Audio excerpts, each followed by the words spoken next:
سلامة عني هابلي كبراتهم فتواتن تخطاتلتي مدب سابوين تاي مسلمون كم تلمده نسع زحرنا يوم حزرتن اوانون زلنا مزينة تحدنا لكم مسينارنا نسنا مكتالكم نعدمه فلماك عندنا تاتوم نباهم كنابل تيك توكر ادوناي ابيت كال حيل اير ايتوبيا اتيو ملختي محلافو سيعبو منقسي ايتوبيا مرمرا مجمارو تقليسو زرزر حابريتا كهلونا يوم جي اس تي اس سبر زيتا بحالة مقلاص الزرقي حلو اتتكالون بقلو والكسبات تجاوي الزبل زرارة بستفحالة ترير مجلس زرقي حلو زرزر حابريتو كهلونا يوم أبا كل العفر حرامريت بزبل ودابة زنك أساس زلو ودابة نبحالن حيمانوتن هزب عفر بزي متن منقد نزقبر من قصقاس سيعبو كافت خل القواتس ممرحتو حيبقوم نزي سيعبو جنرال ودن ترو كلتا عمارات أقريبو له زرزر حابريتو كهلونا يوم لايك كومنت شير سبسكرايب مقبارين زنقع ببزلنا يو سنة يسان حيتك برلنا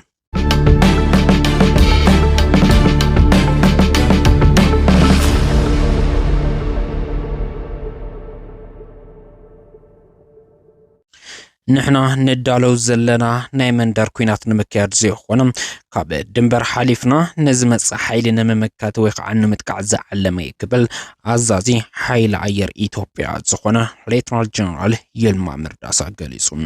كل عير ايتوبيا بستمع كونتات زحلو زمناوي حيل عير ون تهانيسو له قبل تقيسو له ليتنال جنرال يلما مرداسا مبل 9 عامت مسرتا بعل حيل عير ايتوبيا طميتهم مسفانا ميديا كوبريشن ابزنبرم صانيحت حيل عير ايتوبيا ملكت حادنة الناصنة يكبرون تقيسهم اللهم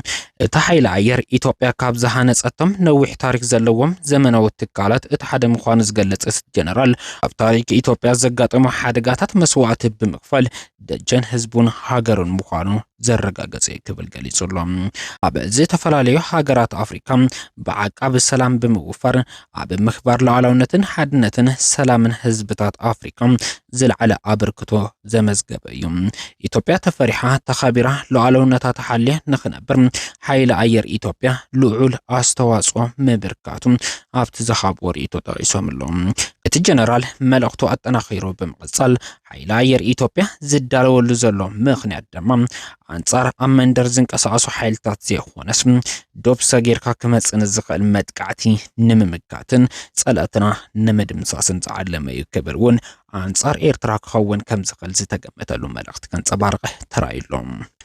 بزعبا زي حقاو أكايدا علم لقى محبرسبن مهورات سمويات قراء عملكيتو بأبزحة لعلوت أمرارحا بورد إتو محبر زيتو خابه اوانو مقلسي علم لقى محبرسبن مهوران سمويات قراء جي اس تي اس اب إيتوبيان أبدقان بزلو مهورات سمويات قراء نتقراين حزب تقراين بمهوراوين عقمي نمحقاز زي تتعيشو خوينو بمتكال بوليتيكاوي زي شاراو تكال نسان نخاون مهورات سمويان تقارو حقفو كسرح زتمرص بوردي حقن دنبن زمرح ولنتاو محبر مخانو زفلت يوم قاب زتتايشل وان كسع مجمار صنتتاو كينات تግራይ ድማ ስራሕቲ ልምዓትን ማእኸል ገይሩ ዝተፈላልይ ሓገዝን መጽናዕትን እናሳለጠ ጸኒሕ እዩ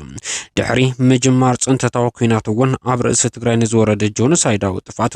ንዓለብ ኣመ ምቅላዕን ምክልኻልን ተዋፊሩ ዓበይቲ ስራሕቲ ክሰርሕ ጸንሐ ምዃኑ ዝፍለጥ እዩ ይኹን እምበር ምስ ምፍራም ውዕሊ ምቁራጽ ተጻብኦ ኣብ ፕሪቶሪያ ስዒቡ ኣብ ትግራይ ዝተፈጠረ ፖለቲካዊ ኣፈላላያት ኣብ ክንዲ ረብሓ ትግራይን ህዝቢ ትግራይን ማእኸል ገይሩ ንህዝቢ ትግራይ ብዝምጥን መንገዲ መፍትሒ ምንዳይን ምእላይን ምንጣፍ ብተጋላብጦ ብውሕዳት ኣባላት መሪሕነት እቲ ማሕበር ማለት እውን ካብ 4 ዘይበልጹ ኣቦ ወንበርን ካልኦትን ንሕግን ደንብን ትካላዊ ኣሰራርሓ ከምኡውን ንመትከል ዘይሸራውነት ፖለቲካዊ ዘይወገንተኝነት እቲ ማሕበር ጥሒሶም ነቲ ማሕበር ጨውዮም ዘይሕጋዊ ምንቅስቃስ ገብሩ ጸኒሖም ኣለዎም ከም ንኣብነት ድማ ኣብ ወርሒ ሚያዝያ 2016 ዓመተ ምህረት ብኣቆጻጽራ ገዝ ኣብ መቐለ ንሚድያታት ዝተዋሃበ ናይ ሓደ ፖለቲካዊ ውድብ እምበር ናይ ዘይሸራዊ ምሁራን ማሕበር ዘይመስል ብብዙሓት ሰባት ነቲ ማሕበር ኣብ ትዕዝብቲ ዘእተወ መግለጺ ሓደ መርኣያ ናይ ሓደገኛ ምንቅስቃስ ጌርካ ምጥቃስ ይከኣል እዩ ሓደገኝነት እዞም ፍጻመታት ዝተገንዘበ ኣብዝሓ ኣመራርሓ ቦርድ ድማ ልቢ ብምዕባይ ኣብ ልዕሊ ጸገም ትግራይ ካሊእ ጸገም ነዘይ ምዃን ጌጋታት ብልዝብን ምርዳን ክእረሙ ከም ዘለዎም ብምእማን ህጹጽ ኣኼባ ብምጽዋዕ ብዙሓት ኣባላት ፈጸምቲ ስራሕን ቅዱሳት ኣባላት እቲ ማሕበር ኣብ ዝተሳተፍሉ ሰፊሕ ዘተን መይጥን ብምክያድ እቲ ዝተሰርሐ ስሕተት ንኽእረም ኣብ መረዳእታ በፂሑ እኳ እንተነበረ ኣብ ከይዲ ግን እዞም ኣካላት ካብ ተግባሮም ክእረሙን ሕጊ ማሕበር ከኽብሩን ኣይከኣሉን። እኳ ደኣስ እዚ ጸገም ዳግም ብዘተን ሕጊ ማሕበርን ንምእላይ ዝተጸውዐ ቀጻሊ ኣኼባ ቦርድ ከይካየድ ብተደጋጋሚ ንምዕንቃፍን ዝተሓላለኹ ቅንዕና ዘይብሎም ምንቅስቓሳት ኣብ ምስፋሕ ተጸሚዶም ይርከቡ። ካብ ሕጋዊ ኣሰራርሓን ውሳነ ኣብዝሓ ቦርድ ንምህዳም ድማ እቲ ቦርድ ዳግም ከይእከብ ንኣዋርሕ ዕንቅፋት ክፈጥሩ ድሕሪ ምጽናሕ ሕግን ደንብን ሕጋዊ ኣካየዳ ናይቲ ማሕበር ብምጥሓስ ሕጋዊ ቦርድ እናኻለወ ካሊእ ስትራቴጂክ ቲም ወይ ከዓ ሊደርሽፕ ዝበሃል ኣወዳድባ ብምፍጣር ዘይሕጋውን ቦርድ ዘይፈልጦም ውሳነታት ክውስኑ መግለጽታት ከውጽኡ ጸኒሖም ኣለዉ። እዚ ብውሕዳት ኣባላት ቦርድን ውስናት ተራ ኣባላት ዝግናሕ ሓደገኛ ኣካየዳ 00 ነቲ ብዙሕ ዝተደኸመሉ ትካል JSTS ዘፍርስ ኣባላቱ ዝበታትን ነቲ ካብ JSTS ብዙሕ ዝጽበ ዝነበረ ህዝብና ብፍላይ ኣብ ሕማቕ እዋን ኣዝዩ ዝሕዝን ፍጻመ ምዃኑ ንኽረዱ ተደጋጋሚ ጻዕሪ እኳ እንተተገበረ ካብ ግዜ ናብ ግዜ ክእረሙ ኣይከኣሉን። እዚ ኣካየዳ ፖለቲካዊ ኣተሓሳስባን ብዘየግድስ ንኹሎም ምሁራት ትግራይ ዘሓቁፍን ትግራይን ተጋሩን ማእኸል ገይሩ ዝሰርሕ መሰረታዊ መትከል ኣፍሪሱ እቲ ማሕበር ናብ ውሕዳት ውልቀ ሰባት ዝውንንዎ ውሳነታት ኣብዝሓ ኣባላት ቦርድ ብምጥሓስ ዘይሕጋውን ምሁራት ንዝብል ኣካላት ዘይምጥንን ምዃኑ ንምርዳእ ዝተገበረ ኣድካሚ ጻዕርታት ነዞም ውሕዳት ኣባላት ኣመራርሓ ብዙሕ ከገድሶም ኣይከኣልን። እዞም ቀደም እውን ነዚ ማሕበር ከም ናይ ውልቀ ትካሎም እምበር ከም ሕጋዊ ናይ መላእ ትግራይ ምሁራን ማሕበር ክርእይዎ ዝጽገሙ ሰባት ነቲ ዝተጣየሸ ኮሚቴ እናኣከቡ ድማ ናይ ቦርድ ስልጣን ዝጥሕስ ውሳነታት ፖለቲካዊ ውግንና ዘለዎ መግለጽታት ብሹም እቲ ማሕበር ምውጻእ ቀጽሎም ኣለዉ። እዚ ማሕዘን ተግባር ብፖለቲካ ትግራይ ልቡ ዝተሰብረ ህዝብና ዳግም ልቡ ዘድምኝ ኣብ ክንዲ መፍትሒ ምምጻእ ኣካል እቲ ጸገም ምዃን ነውሩ ምዃኑን ንባዕሎም ሕጊ ማሕበርን ናይ ኣብዝሓ ውሳነ ከየኽበሩ ንኻልኦት ብዛዕባ ምኽባር ሕግን ዲሞክራሲያውነትን ክሓትሉ ዝኽእሉ ቅንጣብ ሞራል ከም ዘይብሎም ክርዱን ብትዕግስቲ እቲ ማሕበር ንምድሓን ዝተገበረ ኣድካሚ ጻዕሪ ማይ ንማይ ክተርፍ ገይሮሞ እዮም። ስለዝኾነ ድማ ሕጊ ደንቢ ብምጥሓስ ስልጣንን ሓላፍነትን ሕጋዊ ቦርድን ትካላዊ ኣካየዳታትን ብዘይ ሕጋዊ ኣካየዳ ብምጥቃም ብሹም እቲ ብሕጋዊ መንገዲ ኣብ ጉባኤ ዝተመረጸ ቦርድን ብሹም እቲ ሕጊ ደንቢ ኣኽቢሩ ግቡኣቱ ዝፈጸመ ኣባላት ዝፍለጥ ማሕበር ጫውዮም ንመሳለጢ ውልቃዊ ፖለቲካዊ ዕላምኦም ይጥቀምሉ ከም ዘለዉ ኩሉ ኣባላትናን ህዝብናን ክፈልጥ እዚ ኣብዝሓ ቦርድ ክሕብር ይፈቱ። ስለዝኾነ ድማ ካብ ቅድሚ 1 ዓመት ኣቢሉ እስካዕ ሕዚ ብሹም JSTS ዝወፁ ውሳነታትን መግለጽታትን ንመላእ ኣባላትናን ኣብዝሓ ኣባላት ቦርድን JSTSን ዘይምልከት ምዃኑ እናፍለጥና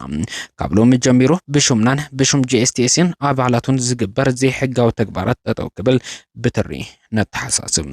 ኣብ መወዳእታ ድማ እዞም ጨወይቲ እቲ ማሕበር ካብ ዘይሕጋዊ ተግባራቶም ክእረሙ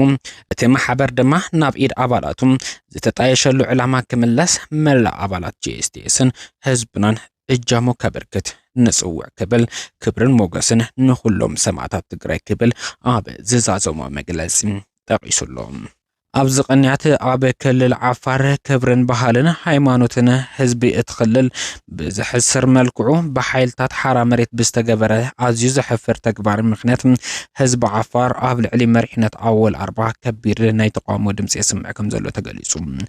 መሬትራ መዐንደረ ሸፋቱ ጌርካዮም كبري بحالي ሃይማኖት ህዝብና እውን ንክመራሳሕ ተገይሩሉ ብምባልዮም ከቢድ ዝተብሃለ ናይ ተቃውሞ መንቀሳቐስ ዝጀመሩ ብህጹጽ ካብ መሬትና እንተዘይወጽም ካሊ ጸገም ከመጽዩ ዝብል ጸቕጢ ክገብሩ ምሕዳሮም እውን ሎማዓንቲ ዝተሰምዐ ሓበሬታ የመላኽት። በዚ ምክንያት ኣመራርሓ ሓይልታት ሓራ መሬት ምስ ኣመራርሓ እትኽልል ነቲ ዝተፈጠረ ጸገም ንምእላይ ሰፊሕ ጻዕርታት ዋላ እኳ እንተተገበረ እቲ ጸገም ክእለ ብዘይምኽኣሉ ሓይልታት ኣመራርሓ ሓራ መሬት ካብ ክልል ዓፋር ወጽም ካሊ ኣማራጺ ንኻናድዩ ከም ዝተገደዱ ተገሊጹ ኣሎ። ዘሎ በዚ መሰረት እውን ኣዛዚ ሓይሊ ሓራት መሬት ምዃኑ ዝነገረሉ ወደን ጥሩ ክልተ ኣማራጽታት ብምቕራብ ኣብ ሸኸት ክመክር ከም ዝሓደረ ተገሊጹሉ